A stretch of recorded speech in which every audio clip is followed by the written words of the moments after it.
Bonjour à tous, enchantée, je suis Manon, expert designer chez Energy IP.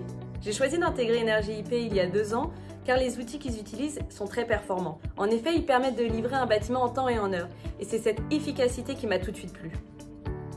Nous mettons en service nos équipements en seulement 2 étapes. C'est simple, nous utilisons en premier lieu le logiciel Designer. Cet outil permet de créer, éditer et supprimer des bâtiments et des opérations. Il nous permet également d'intégrer, superviser et piloter l'ensemble de nos objets au travers du jumeau numérique. L'outil Designer permet de créer des maquettes 3D à partir de plans d'architecte PDF ou sur la base de maquettes BIM. La première étape est la préparation des kits, c'est-à-dire les drivers LED, Store et CVC, avec des noms qui sont tous préenregistrés dans le logiciel. La catégorie nom permet de définir le nom du bâtiment, le type d'équipement, l'étage et la trame à suivre lors de l'installation. En cliquant sur les équipements, leur nom nous apparaît directement. La fonction connecteur nous permet de relier les drivers entre eux et d'identifier avec quel équipement ils sont associés et paramétrés. Afin de gagner du temps lors de la création des plans sur Designer, nous utilisons la fonction duplication. Les objets sont dupliqués sur l'axe horizontal et vertical, et les connecteurs sont conservés avec les mêmes paramètres.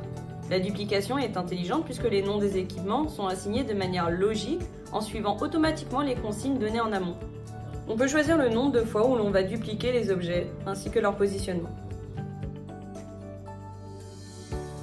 Le logiciel ajoute automatiquement tous les objets dupliqués dans la base de données. Nous effectuons une vérification afin de définir si les connecteurs et les drivers se sont correctement dupliqués. On attribue par la suite un nom de zone pour chaque cloison. Ensuite, on sélectionne tous les objets présents dans la cloison afin de les attribuer à la zone définie. Sur Designer, nous avons la possibilité de recloisonner. Nous pouvons ainsi créer des espaces virtuels et les remodifier si nécessaire.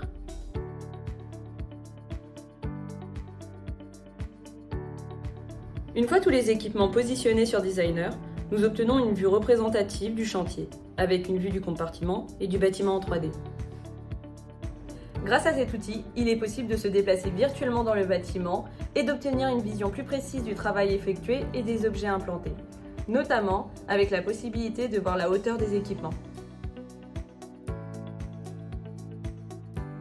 Pour la seconde étape, il s'agit de la mise en service physique des équipements.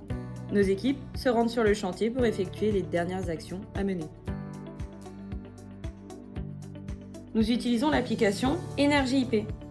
Elle nous permet de visualiser nos équipements sur l'interface en vue 3D et de les piloter, puisqu'ils ont été préalablement rentrés sur Designer. Après avoir sélectionné l'équipement, il suffit simplement de l'associer. Pour cela, des QR codes sont en amont installés sur les équipements, reliés aux éléments rentrés sur Designer. Lorsqu'un équipement est correctement associé, son voyant passe au vert en physique et sur l'application. L'appareil éclairage LED associé s'allume automatiquement et indique que la connexion est établie. Voici comment nous livrons un bâtiment en temps et en heure.